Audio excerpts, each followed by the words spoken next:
الحمد لله كفى وسلام على عباده الذين اصطفى أما بعد فأعوذ بالله من الشيطان الرجيم بسم الله الرحمن الرحيم يا أيها الناس اتقوا ربكم الذي خلقكم من نفس واحدة وخلق منها زوجها وبث منهما رجالا كثيرا ونساء واتقوا الله الذي تساءلون به والأرحام إن الله كان عليكم رقيبا وكما ورد في الحديث الصحيح قال النبي صلى الله عليه وسلم 4 من سنن المرسلين الحياء والتعطر والسواك والنكاح او كما قال النبي صلی اللہ علیہ وسلم۔ قابل احترام دینی بھائی اور عزیزو، اللہ تبارک و تعالیٰ کا یہ عجیب و غریب نظام ہے کہ انسانوں کے لیے جو چیز جتنی اہم ہوتی ہے، انسانوں کے لیے جو چیز جتنی ضروری ہوتی ہے، اس کو اللہ تبارک و تعالیٰ اتنا ہی عام رکھتے ہیں تاکہ ہر انسان اس سے استفادہ حاصل کر سکے، فائدہ اٹھا سکے اور اپنی زندگی کی ضروریات پوری کر سکیں۔ دیکھیے، انسان کے زندہ رہنے کے لیے کھانا کتنا ضروری ہے۔ ہر جگہ کھانا مل جاتا ہے۔ اگر آپ کے پاس کھانا نہیں ہے، کسی سے چند لقمے کھانے کا سوال کر دو، وہ آپ کے لیے کھانے کا انتظام کر دیتا ہے۔ کھانے سے بھی بڑھ کر انسان کی ضرورت کی چیز پانی ہے۔ کس قدر لوگ ثواب کی نیت سے پیاسوں کو پانی پلاتے ہیں۔ گرما کے موسم میں ٹھنڈا پانی پلانا پنیہ کا کام، ثواب کا کام سمجھتے ہیں وہ، اور جگہ جگہ پانی کے سبیلے لگاتے ہیں۔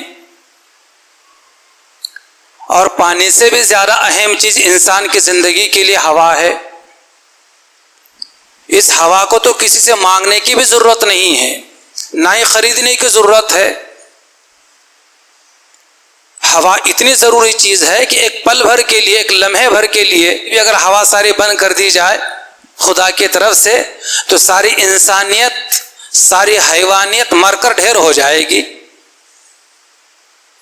اس لیے اتنی ضروری چیز کو اللہ تعالیٰ نے کتنا عام رکھا ہے۔ ہر کوئی ہر جگہ اسے استفادہ کرتا ہے، شہری بھی، دیہاتی بھی، امیر بھی، غریب بھی، اور اپنی زندگی اس سے باقی رکھتا ہے۔ اسی طرح انسان کی اور انسانی معاشرے کی ایک اہم ترین ضرورت نکاح اور شادی بیاہ بھی ہے۔ اس لیے اللہ تبارک و تعالیٰ نے نکاح کو، شادی بیاہ کو بہت آسان، بہت عام رکھا ہے۔ ہر کوئی کر سکتا ہے، ہر جگہ کر سکتا ہے۔ آپ کہیں گے کہ امام صاحب ایسی کیسی بات کریں، نکاح آسان ہے؟ نکاح تو بہت مشکل ہے۔ نکاح مشکل نہیں ہے، نکاح بہت آسان ہے۔ نکاح کو ہم نے مشکل کیا ہے، نکاح کو ہم نے مہنگا کیا ہے، نکاح کو ہم نے دشوار کیا ہے۔ اسلام میں، اسلامی تعلیمات میں، قرآن و حدیث میں نکاح کرنا نہ مشکل ہے، نہ مہنگا ہے، نہ دشوار ہے۔ لیکن ہم مسلمانوں نے، ہمارے معاشرے نے، ہم انسانوں نے نکاح کو مشکل بھی کیا ہے، مہنگا بھی کیا ہے اور دشوار بھی کیا ہے۔ اللہ تعالی ہمارے اس جرم کو معاف کرے۔ یہ ہم نے کیا ہے فی نفسہ، چونکہ انسان کی ضرورت ہے وہ، اس لیے اللہ تعالیٰ بہت اسے عام رکھا ہے، آسان رکھا ہے۔ معلوم ہے کہ کوئی بھی عورت کسی مرد کے لیے، یا کوئی بھی مرد کسی عورت کے لیے نکاح کے بغیر حلال نہیں ہے، نکاح کے بغیر حلال نہیں ہے، نکاح ضروری ہے۔ نبی کریم صلی اللہ علیہ وسلم کے مبارک زمانے میں کچھ صحابہ نے حضور سے خصی ہونے کی اجازت مانگی کہ حضور ہمیں اجازت دے دیجئے، ہم خصی ہو جانا چاہتے ہیں، تاکہ بیوی بچوں کے جھنجٹ ہی نہ رہے اور ہمارا سارا وقت اللہ اللہ کرنے میں گزرے۔ خسی سمجھتے ہیں نا؟ شاید ہمارے سمجھنے کے نوجوان بچے نہیں سمجھ پائیں گے. خسی کا مطلب یہ ہے کہ نامرد ہونا. جیسے بیلوں کو خسی کر دیا جاتا ہے کہ وہ اپنے مادہ کے قابل نہ رہے، اور بعض بکروں کو بھی خسی کر دیا جاتا ہے تاکہ اپنے مادہ پر چڑھنے کے قابل نہ رہے اور وہ موٹے تازے فربا رہیں اور ان کی قربانی کی جا سکے. یعنی صاف الفاظ میں یوں سمجھیے کہ بعض صحابہ نے حضور سے نامرد ہونے کی، خسی ہونے کی اجازت مانگی. نبی کریم صلی اللہ علیہ وسلم نے صاف طور پر انکار فرمایا، منع فرمایا کہ اسلام میں اس کی اجازت نہیں ہے، بلکہ آپ نے فرمایا کہ النکاح نصف الدین، نکاح کرنا آدھا دین ہے، اور اگر تم بے نکاح کی زندگی گزارو گے تو تمہارا آدھا ہی دین رہے گا. وہ ماں باپ کی آدھا دین کیسے تم کو ملے گا؟ تو نکاح کے ذریعے سے ملتا ہے. پورے اسلام پر عمل کرنا بغیر نکاح کے، بغیر شادی بیاہ کے نہیں ہو سکتا. اور جو لوگ شادی سے یا نکاح سے راہ فرار اختیار کرتے ہیں اور نہیں چاہتے شادی کرنا، نکاح کرنا، بیوی اور بچوں کا جھنجٹ مول لینا نہیں چاہتے، اللہ تبارک و تعالیٰ نے ایسے لوگوں سے، اللہ کے نبی علیہ الصلوۃ والسلام نے ایسے لوگوں سے ناراضگی کا اظہار فرمایا ہے. اللہ ناراض ہوتے ہیں اس سے. بلکہ میں یہ فرمان نبوی آپ کو سناؤں تو حیرت ہوگی. نبی کریم صلی اللہ علیہ وسلم کا فرمان ہے کہ 4 لوگ ایسے ہیں جن پر اللہ تبارک و تعالیٰ کی لعنت ہوتی ہے اور فرشتے اس پر آمین کہتے ہیں. اللہ تعالیٰ ہم سب کی حفاظت فرمائے. 4 لوگ ایسے ہیں جن پر اللہ تبارک و تعالیٰ کی طرف سے لعنت ہوتی ہے اور فرشتے آمین کہتے ہیں. کون لوگ ہیں 4 وہ؟ ایک وہ آدمی جس کو اللہ نے مرد بنایا ہے، عورتوں کی شباہت اختیار کرتا ہے، عورتوں کی چال ڈھال اختیار کرتا ہے، عورتوں کی سی وضاقت اختیار کرتا ہے، حالانکہ اللہ نے اسے مرد بنایا ہے. نسوانیت اختیار کرتا ہے، عورتوں کی طرح رہنا سہنا، عورتوں کی طرح چال ڈھال، عورتوں کی طرح گفتگو، عورتوں کی طرح رہنا سہنا. اللہ کے نبی علیہ الصلوۃ والسلام فرماتے ہیں کہ ایسے مرد پر اللہ تبارک و تعالیٰ کی لعنت ہوتی ہے. اس لیے اللہ نے ہمیں مرد بنایا ہے، مردوں کی طرح رہیں، ہجڑوں کی طرح اور عورتوں کی طرح نسوانیت اختیار نہ کریں. اپنے چہروں پر داڑھی رکھیں اور اپنے گھر کے لوگوں کے لیے، بیوی بچوں کے لیے، اپنے ماں باپ کے لیے قوت بازو بنیں. اپنے ہاتھ سے کمانے کا ہنر سیکھیں اور کمایا کریں. اپنے ماں باپ پر بوجھ نہ بنے. یہ مرد کی کیفیات ہیں. دوسری چیز، جس کو اللہ تبارک و تعالیٰ نے عورت بنایا ہے، وہ عورت ہو کر مردوں کی مشابہت اختیار کرتی ہے. مردوں کی سی چال ڈھال، مردوں کی سی بات چیت، مردوں کی طرح رہنا سہنا، مردوں کی طرح وضاقتہ، مردوں کی طرح اپنے بالوں کو رکھتی ہے. اللہ کے نبی علیہ الصلوۃ والسلام فرماتے ہیں کہ ایسی عورت پر اللہ کی لعنت ہے اور فرشتے آمین کہتے ہیں. ہمارے گھروں میں بھی اپنی بہو بیٹیاں ہیں، اپنی ناتی نواسیاں ہیں، پوتیاں ہیں. اپنے بچیوں کی اس انداز میں تعلیم و تربیت کریں کہ ان میں نسوانیت برقرار رہے، شرم و حیا ان کی مزاجوں میں باقی رہے، بے حیا نہ ہو اور کالج اور اسکول میں جا کر لڑکوں کی طرح چال ڈھال، لڑکوں کی طرح گفتگو اور لڑکوں کے رہن سہن، لڑکوں کی طرح لباس اختیار کرنا پہننا یہ نہ ہو سکے. آج بچیوں کو گھر میں چھوٹی ہوتی ہیں، کوئی خیال نہیں کیا جاتا، کوئی توجہ نہیں دی جاتی. بڑے ہونے کے بعد انہی چیزوں کی عادی بنتی ہماری بچیاں تو اب روتے پھرتے ہیں. بچپن کی جو عادتیں ہوتی ہیں بڑے ہونے کے بعد وہ عادتیں مضبوط ہو جاتی ہیں، چھوڑنا چاہو، چھوڑانا چاہو تو مشکل ہو جاتا ہے. ایک ببول کا درخت ہے، کانٹے کا درخت ہے، چھوٹا سر کا پودا ہے، ہاتھ سے اکھاڑو اکھڑ جاتا ہے، لیکن اگر اس کی جڑیں مضبوط ہو جائے، اکھاڑو اکھڑ نہیں سکتا، کاٹو پھر دوبارہ آ جاتا ہے. یہی برائی کی حالت ہے. جب شروعات ہو برائی کی فوراً اس کو بند کر دو, اس پر نکیر کرو, اس کو منع کرو, اس کی قباحت بیان کرو, خود بخود برائی ختم ہو جاتی ہے. لیکن اگر برائی مضبوط ہو گئی, کرنے والے عادی ہو گئے, تو پھر بعد میں بہت مشکل ہوتا ہے, ناراضگیاں پیدا ہوتی ہیں, جھگڑے پیدا ہو جاتے ہیں, اور اس کے بعد اور بہت ساری منازل طے ہوتے, اس کو میں بیان کرنا نہیں چاہتا. بہرحال چار وہ لوگ جن پر اللہ تعالیٰ کی لعنت ہوتی ہے. ایک وہ مرد جس کو اللہ نے مرد بنایا ہے لیکن نسوانیت اختیار کرتا, عورتوں کی مشابہت اختیار کرتا ہے, اس پر اللہ کی لعنت ہوتی ہے. اور دوسرے جس کو اللہ نے عورت بنایا ہے لیکن وہ مردوں کی مشابہت اختیار کرتی ہے, اس پر ہی اللہ تعالیٰ کی لعنت ہے. اور تیسرا وہ آدمی جو کسی فقیر کو یا کسی اندھے آدمی کو, نابینا کو غلط راستہ بتا دے. وہ فقیر اور وہ نابینا کسی سخی کا دروازہ پوچھ رہا ہے کہ وہ کس گلی میں کہاں رہتے ہیں, آپ اس کو صحیح پتہ بتانے کے بجائے اس امیر کا, اس سخی کا صحیح پتہ بتانے کے بجائے غلط راستہ بتا رہے ہیں, اسے غلط گلی میں موڑ رہے ہیں اسے. اللہ کے نبی علیہ السلام فرماتے ہیں کہ ایسے مجبور غریب مسکین کو غلط راستہ بتانے والا اور نابینا کو غلط راستہ بتانے والا, ایسے آدمی پر اللہ تبارک و تعالیٰ کی لعنت ہوتی ہے. 3 ہو گئے. چوتھا جس پر اللہ تبارک و تعالیٰ کی لعنت ہوتی وہ نوجوان ہے, وہ مرد ہے جو شادی کے قابل ہے لیکن پھر بھی شادی سے انکار کرتا ہے. اس پر بھی اللہ تبارک و تعالیٰ کی لعنت ہوتی ہے, فرشتے آمین کہتے ہیں. اس لیے کبھی شادی سے, نکاح سے راہ فرار اختیار نہیں کرنا چاہیے, بلکہ اگر ماں باپ کی طرف سے کسی وجہ سے دیر ہو رہی ہو تو برائی کا راستہ اختیار کرنے سے بہتر یہ ہے کہ خود اپنے ماں باپ سے کہہ دیں کہ میرے لیے شادی کا انتظام کر دیں, یا اپنے کسی قریب کے رشتہ دار کے ذریعے سے کہلوا دیں.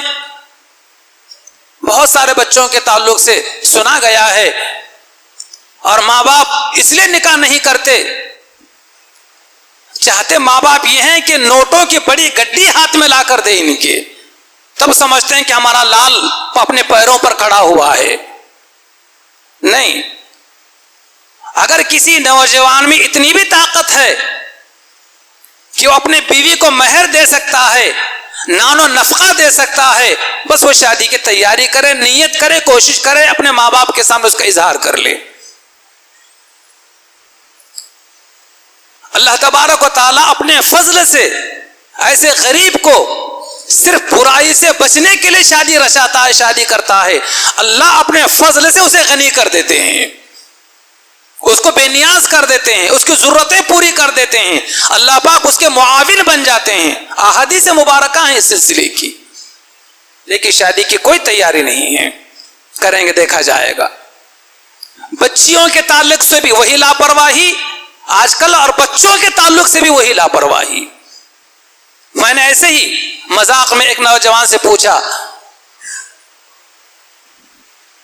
تو کیا شادی والا کا ارادہ ہے یا نہیں, تو انہوں نے کہا کہ ہمارے امی ابھی تیار نہیں ہیں. میں نے پوچھا کہ وجہ, میں ابھی صرف 8,000 روپے لا کر دیتا ہوں, میرے امی کا کہنا کہ جب تک تو 12 سے 15,000 روپے لا کر گھر میں نہیں دے گا جب تک میں تیری شادی نہیں کرتی. وہ 15,000 روپے اس کی سیلری بڑھنے تک, اس کا ماہانہ محنتانہ مزدوری بڑھنے تک ممکن ہے 4-2 سال اور گزر جائیں. اور اس بے حیائی کے زمانے میں, عریانیت اور ننگے ماحول میں اگر کسی برائی کو راستہ اختیار کر لے تو فرمان نبوی سنیے. نبی کریم صلی اللہ علیہ وسلم کا ارشاد ہے کہ جس کی اولاد شادی کے قابل ہو جائے تو ماں باپ کو چاہیے کہ شادی کر دیں, لیکن اگر ماں باپ شادی کے قابل اولاد کے ہونے کے باوجود اولاد کی شادی نہیں کرتے, اور ماں باپ وقت پر اپنے اولاد کی شادی نہ کرنے کی وجہ سے اگر اولاد چاہے بیٹا ہو چاہے بیٹی ہو کسی غلط کام میں مبتلا ہو جاتے ہیں، کسی برائی کو اختیار کر لیتے ہیں، تو نبی کریم صلی اللہ علیہ وسلم فرماتے ہیں کہ جہاں اس بیٹے بیٹی کو گناہ ہوگا وہاں پر ماں باپ بھی برابر گناہ میں شریک سمجھے جائیں گے۔ اللہ تعالی حفاظت فرمائے۔ ماں باپ بھی گناہ میں برابر کے شریک سمجھے جائیں گے۔ آج اس پر مسلمانوں کی کوئی توجہ نہیں ہے، برائی کرتا ہے کوئی اتنی بڑی بات نہیں ہے، لیکن نکاح اس کا جلدی نہیں کرنا چاہیے۔ یہ مسلمانوں کو اپنی سوچ بدلنے کی ضرورت ہے، اور اسی سوچ کو نہ بدلنے کی وجہ سے آج میں سینکڑوں نہیں کہتا، ہزاروں نہیں کہتا، بلکہ لاکھوں کی تعداد میں ہمارے بچے برائیوں کا راستہ اختیار کر چکے ہیں اور برائیوں میں مضبوط اور پختہ ہو چکے ہیں۔ اسی طریقے سے ہماری بچیاں سینکڑوں میں نہیں، ہزاروں میں نہیں، بلکہ لاکھوں کی تعداد کے اندر آج راہ فرار اختیار کر رہی ہیں۔ کتنے آج کل آئے دن آپ سوشل میڈیا پر دیکھتے ہوں گے، کیسے کیسے تصویریں آتے ہیں، فاطمہ نام کی، عائشہ نام کی، زینب نام کی بچیاں کورٹ میرج کے لیے، لو میرج کے لیے جو ہے اپنی درخواستیں دی ہوئی ہیں، اور بالکل بھاگ رہی ہیں، منہ کالا کر رہی ہیں۔ نہ ماں باپ کا ڈر ہے، نہ خوف خدا ان کی دلوں کے اندر ہے۔ تحقیق کی گئی، معلوم کیا گیا تو 2 سے 3 وجہ بڑی سامنے آئی۔ ایک وجہ ان میں کہ ان کے معیار کا رشتہ نہیں مل رہا ہے۔ بچیاں خوبصورت ہیں، پڑھی لکھی ہیں، لیکن بچے پڑھے لکھے اس لیول کے بچے نہیں مل رہے ہیں۔ آج ہمارے بچوں کو کہاں فرصت ہے پڑھنے کی اور لکھنے کی اور ہوم ورک پورا کرنے کی، اسٹڈی کرنے کی، کہاں بچوں کو فرصت ہے؟ رات میں 12 بج جاتے ہیں، 1 بج جاتا ہے، 2 بج جاتا ہے۔ ہمارے بچے، ہمارے لڑکے، ہمارے نوجوان موبائل میں مبتلا رہتے ہیں، موبائل میں مصروف رہتے ہیں۔ جو نوجوان یہ حرکتیں کرتے ہیں، خواہ کے رات کا اپنا قیمتی وقت گنواتے ہیں، ضائع کرتے ہیں، قیامت کے دن اللہ کے پکڑ سے بچ نہیں سکتے۔ مجھے بتلائیے، رات میں 11 بجے کے بعد، 12 بجے کے بعد، 1 بجے کے بعد، 2 بجے کے بعد کوئی اگر نوجوان موبائل میں ہے، یہ 2 نوجوان کہیں نکڑ پر، کسی کے چبوترے پر، کسی کی سیڑھیوں پر بیٹھ کر موبائل اگر کھیل رہے ہیں تو مولانا طارق جمیل صاحب کا بیان تو نہیں سن رہے ہوتے ہیں، وہ امام حرم عبد الرحمن السدیس کی قرأت کلام پاک تو نہیں سن رہے ہیں۔ وہ کیا کر رہے ہیں؟ وہ مجھے بولنے کی ضرورت نہیں ہے، وہ برائیوں میں مبتلا ہو رہے ہیں، ایک نئی برائی کی کھوج اور کریت کے اندر لگے ہوئے ہیں۔ وہ اللہ تعالی حفاظت فرمائے۔ اور بہت ساری بچیاں، سینکڑوں نے، ہزاروں کی تعداد میں ایسی ہیں جو کالج اور یونیورسٹی کی تعلیم مکمل کری ہوئی ہیں، لیکن ان کے لیول کا، ان کے معیار کا، ان کی قابلیت کا کوئی نوجوان تیار نہیں ہے، مل نہیں رہ پا رہا ہے۔ عمر بڑھتی جا رہی ہے بچیوں کی۔ ایک وجہ یہ ہے، معیار کا رشتہ نہیں ہے۔ اس لیے اگر نوجوان میری بات سن رہے ہیں، یا جیسے سوشل میڈیا کے اوپر بھی اور نیٹ کے اوپر، یوٹیوب پر بھی میرے جمعہ کے بیانات نشر ہوتے ہیں، جن نوجوانوں تک میرے یہ بیانات پہنچیں گے تو میری ان تمام نوجوانوں سے درخواست ہے کہ بھائیو، یہ عادت اپنی توڑ دو، ان عادتوں سے باز آ جاؤ، رات میں جلدی سونے کی عادت بناؤ، صبح جلدی نیند سے بیدار ہونے کی کوشش کرو۔ پوچھ لیجئے اپنے ماہرین ڈاکٹروں سے کہ رات میں دیر سے سونے کے کتنے نقصانات ہیں اور صبح میں دیر سے بیدار ہونے کے کتنے نقصانات ہیں، سائنس کے اعتبار سے، طبی اعتبار سے۔ اگر آپ کو طب نبوت کو پڑھنے کی، سمجھنے کی فرصت نہیں ہے، آپ سائنس کے اسٹوڈنٹس ہیں، تو سائنس کے اعتبار سے دیکھ لیجئے، پڑھ لیجئے، سن لیجئے، کسی سے معلومات کر لیجئے کہ رات میں جتنا دیر سے سوئیں گے اور صبح میں جتنا دیر سے اٹھیں گے، اتنا ہی زیادہ آپ کے دماغ پر، آپ کے صحت پر اور آپ کے ذہن و دماغ پر برا سے برا اثر پڑتا ہے۔ آئے دن قابلیت گھٹتی جاتی ہے. ہمیں تو اپنی قابلیت کو بڑھانا چاہیے نا, لیکن ان حرکتوں کی وجہ سے ہمارے دیر سے سونے اور دیر سے اٹھنے کی وجہ سے قابلیت میں کمی آتی ہے. ایک تو وجہ یہ کہ معیار کا رشتہ نہیں مل رہا, جس کی وجہ سے ہماری بچیاں اپنوں کے ساتھ بہت کم, غیروں کے ساتھ بہت زیادہ راہ فرار اختیار کر رہی ہیں. وہ تو ان کا تو مشن بن چکا ہے, آج تو لالچ دی جا رہی ہے. وہ تو پھانس رہے ہیں, لاکھوں روپے اس پر انعام پا رہے ہیں. وہ کسی ایک مسلم بچی کو پھانس کر اس سے نکاح کر کے زندگی گزارنا ہو گزارو, ورنہ موت کے گھاٹ اسے اتار دو, کوئی پوچھنے والا نہیں ہے. الامان والحفیظ. اور دوسری وجہ جو ہے وہ یہ ہے کہ خوف خدا اور دینی تعلیم کا بچیوں کو نہ ہونا ہے. بچپن سے ہم نے نہ ان کی دینی پیرائے میں تعلیم و تربیت کی, اور نہ خدا کا خوف اور ڈر ہم نے انہیں دلایا, نہ کبھی ہم نے ان کو جنت اور دوزخ انہیں سمجھایا, اور نہ ہی کبھی ہم نے برائی اور نیکی کا فرق سمجھایا. جس کی وجہ سے آج بے شمار بچیاں جو ہیں برائیوں کے راستے پر لگی ہوئی ہیں, برائیاں کر رہی ہیں. وجہ یہ ہے کہ دینی تعلیم و تربیت نہیں ہے, نہ خدا کا خوف ہے, نہ ماں باپ کا ڈر ہے. پچھلے دنوں ایک بچی کے ماں باپ سے کہا گیا کہ ذرا آپ اپنے بچی پر نظر رکھیے کہ ہم نے اس طریقے سے دیکھا ہے. تو فوراً ماں باپ سوار ہو گئے کہ ہمارے بچی کو بدنام کرنا چاہتے ہیں آپ, ہمارے بچی پر الزام لگا رہے ہیں آپ, ایسا ہو نہیں سکتا ہماری بچی کریں. نہیں, ہم آپ سے ریکویسٹ کر رہے ہیں کہ آپ تھوڑا نظر رکھیے, آج کل ماحول اس طریقے کا ہے. ماننے کو تیار نہیں ہے ماں باپ, لڑنے کو تیار ہو گئے. تو پھر موبائل لگا کر بتایا گیا کہ پہچانتے ہی آپ کی بیٹی ہے, کہاں بیٹھی ہوئی ہے, کن لوگوں کے ساتھ بیٹھی ہوئی ہے, کس لباس کے اندر بیٹھی ہوئی ہے. ماں باپ کے پیروں تلے زمین نکل گئی. اور پھر دوسرے دن سے اپنے بچی کی تعلیم بند کر دی گئی. میں یہ نہیں کہتا کہ سارے کالج کی بچیوں کی تعلیم کو بند کر دیا جائے, یونیورسٹی کی تعلیم بند کر دی جائے, لیکن اپنے بچیوں پر توجہ دی جائے. کیا پڑھ رہی ہے بچی, کب جا رہی ہے, کب واپس آ رہی ہے, موبائل میں کن لوگوں کے فون نمبرات ہیں, کن سے دوستی ہے.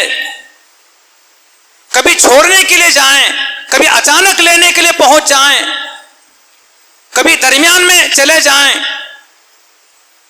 ٹیوشن جا رہی ہے, ٹیوشن 12 بجے چھوٹتا ہے, کبھی 11 بجے آپ چلے جائیں, تاکہ معلوم ہو کہ آپ کی بیٹی وہاں پر ہے یا کہیں اور ہے. اس کے آٹو کا انتظام ہے جانے آنے کا, لیکن کبھی گاڑی لے کر پہنچ جائیں, کھڑے ہو کر دیکھیں میری بیٹی باہر آتی ہے تو کن لوگوں کے ساتھ ٹیوشن ہال سے باہر آتی ہے. یہ دو وجہ کہ دینی تعلیم و تربیت نہیں دی ہم نے اپنے بچوں کو, اور خوف خدا نہیں دلایا. اور تیسری چیز یہ ہے کہ آج نکاح شادی بیاہ مہنگا ہو گیا ہے, اور میرا باپ غریب ہے اور میری شادی کر نہیں پاتا, اور میں بوڑھی ہو جاؤں گی اور میری عمر زیادہ ہو جائے گی, تو میرے لیے کوئی رشتہ بھی نہیں آئے گا سوائے اس کے کہ میں اپنے گھر میں بیٹھی رہوں, یا پھر کسی بوڑھے آدمی سے اپنا رشتہ منظور کر لوں, یا پھر نکاح ثانی کے لیے مجھے تیار کیا جائے گا. اس ڈر سے بھی بہت ساری بچیاں یہ اقدام اٹھا رہی ہیں. یہ میں واقعہ سناؤں تو آپ کو حیرت ہوگا. حضرت مولانا کلیم صدیقی صاحب بڑے نامور عالم دین ہیں, بڑے اللہ والے ہیں. وہ انہوں نے اپنا واقعہ بیان کیا کہ بہار کے ایک ضلع سے ایک خط آتا ہے میرے پاس, اور میں نے خط کھول کر پڑھنا شروع کیا تو اس میں لکھا ہوا تھا کہ مولانا بڑی مشکلوں سے آپ کا پتہ ہمیں ملا ہے. ہم 3 بہنیں ہیں, خوبصورت ہیں, خوبصیرت ہیں, صوم و صلات کی پابند ہیں, شرم و حیات ساری چیزیں ہیں، لیکن ہمارے باپ کی سیلری اور تنخواہ اتنی ہے کہ اس میں آسانی کے ساتھ میں گھر چل جاتا ہے، کچھ پیچھے بچتا نہیں ہے، اور میرا باپ تہجد کی نماز کے لیے بیدار ہوتا ہے، اور تہجد میں بیدار ہو کر ہم پھول جیسی 3 بچیوں کے لیے سسک سسک کر روتا ہے۔ میرے باپ کی، میرے ماں کی ہچکیاں بن جاتی ہیں، اتنا روتی ہیں ہمارے شادی کے لیے، لیکن بظاہر اسباب کی شکل میں میرے ماں اور میرے باپ کے پاس میں کچھ موجود نہیں ہے، اور کوئی دن ایسا نہیں گزرتا کہ ہم بہنیں سو جاتی ہیں ایک طرف تو دونوں ہمارے بوڑھے ماں باپ سوتے سوتے ہمارے شادی کا تذکرہ کرتے ہوئے ان کی آنکھ لگ جاتی ہے۔ کیسے کریں گے شادی؟ 3 بچیاں ہیں، بڑی ہوتی چلی جا رہی ہیں، کہاں سے لائیں گے پیسہ، کہاں سے لائیں گے روپیہ، اور کیسے آج کل کے رشتے لانے والوں کے چونچلے پورے کریں گے، یہ کہتے کہتے ان کی آنکھ لگ جاتی ہے۔ پھر تہجد میں بیدار ہو جاتے ہیں، میری بوڑھی ماں اور میرا بوڑھا باپ سسکیاں لے لے کر رات میں روتے ہیں۔ مولانا بڑی مشکلوں سے آپ کا پتہ ملا ہے، کیا ایسی صورت میں بھی شریعت ہم کو خودکشی کرنے کی اجازت نہیں دیتی؟ مولانا کلیم صدیقی صاحب سے 3 بچیاں پوچھ رہی ہیں کہ ایسے حالات میں بھی کیا ہماری شریعت ہم کو خودکشی کرنے کی اجازت نہیں دیتی؟ یہ پڑھتے ہوئے حضرت مولانا کلیم صدیقی صاحب زارو قطار رونے لگے کہ آج کیا حال ہے، کتنی بچیاں ایسی ہیں جو خودکشی کرنے کے لیے آمادہ ہیں اور کر رہی ہیں اور راہ فراری اختیار کر رہی ہیں۔ اس لیے محترم بزرگوں اور دوستو، اسلام میں نکاح مشکل نہیں ہے، دشوار نہیں ہے، مہنگا نہیں، بہت آسان ہے، بہت آسان ہے۔ آپ کو اگر کسی کے بچی پسند آ جاتی ہے اور ان کو اگر آپ کا بچہ پسند آ جاتا ہے، میں سرپرست حضرات سے کہہ رہا ہوں، آپ کے بیٹے کے لیے، آپ کے لال کے لیے اگر کسی کی بیٹی آپ کو اگر پسند آ جاتی ہے بہو کے طور پر، تو آپ بیٹی کے باپ اور ماں کے پاس جا کر تینوں ہی جا کر کہنا چاہیے کہ آپ کی بچی ہمیں پسند آ گئی ہے، اگر ہمارا بچہ آپ کو پسند ہے تو بتلائیے کس مہینے کی کس تاریخ کو کب نکاح کرنا ہے۔ اس کے علاوہ کچھ مت کہیے، کچھ مت کہیے۔ عام طور پر بچی والے یہ کہیں گے کہ ہمارے پاس کوئی تیاری نہیں ہے، تو آپ کہیے کہ آپ کو تیاری کی کیا ضرورت ہے؟ تو بچی والے یہ کہیں گے کہ کیا نہیں لگتا شادی کے لیے، تو آپ کہیے کہ کچھ بھی نہیں لگتا شادی کے لیے۔ اگر کوئی پریشانی آپ کی ہے، کوئی مشکل آپ کی اگر ہے، تو ہمارے خاطر برائے کرم آپ کسی قسم کی کوئی مشکل، کوئی تکلیف نہ اٹھائیں۔ اگر آپ کو کسی قسم کی ضرورت ہو تو ہم آپ کا ہاتھ بٹانے کے لیے تیار ہیں، آپ کے معاون بننے کے لیے تیار ہیں، اور ان کو آمادہ کر لیجئے۔ لیکن ایسی شادی کرنے کے بعد، کچھ نہ لینے کے بعد، اس غریب کی بچی کو زندگی میں کبھی تانا مت دینا کہ تو کچھ لے کر نہیں آئی، ہم پھکڑ تجھے کر کے لائے، کبھی زندگی میں تانا مت دینا، ورنہ سارا کرایا سارا ثواب ضائع ہو جائے گا۔ عزیز نوجوانوں، ایسی شادی کے لیے تیار ہو جائیے، بزرگوں ایسی بہو لانے کے لیے تیار ہو جائیے، بچی والوں کو پریشان مت کیجیے۔ ایک بچے کے رشتے کے لیے 50 جگہ پر جا کر بچی والوں کو پریشان کیا جاتا ہے، مہنگی مہنگی دعوتیں کھا کر آ جاتے ہیں، اور بات چیت میں بیٹھ کر ایسا سودا کیا جاتا جیسے بازار میں قربانی کے بکرے کا سودا کیا جا رہا ہے۔ خدا کو کیا جواب دیں گے؟ آپ کی ایسی حرکتوں کی وجہ سے، آپ کی ایسی عادتوں کی وجہ سے اگر کسی غریب کی بچی برائی کے راستے پر جاتی ہے، خودکشی کر لیتی ہے، راہ فرار اگر اختیار کر لیتی ہے، تو اللہ کی پکڑ سے آپ لوگ بھی بچ نہیں سکتے۔ اللہ تعالیٰ سے دعا ہے کہ اللہ تعالیٰ ہمیں صحیح شریعت و سنت کی سمجھ بوجھ عطا فرمائے، اور اپنے بچوں اور اپنے بچیوں کا مستقبل سنوارنے کی ہمیں توفیق عطا فرمائے، اور ان کی صحیح تعلیم و تربیت کرنے کی توفیق عطا فرمائے، اور شادی بیاہ کے موقع پر ہونے والی ہر قسم کی چھوٹی بڑی برائیوں سے ہمارے معاشرے کی اللہ حفاظت فرمائے۔ آمین۔ وآخر دعوانا ان الحمد للہ رب العالمین۔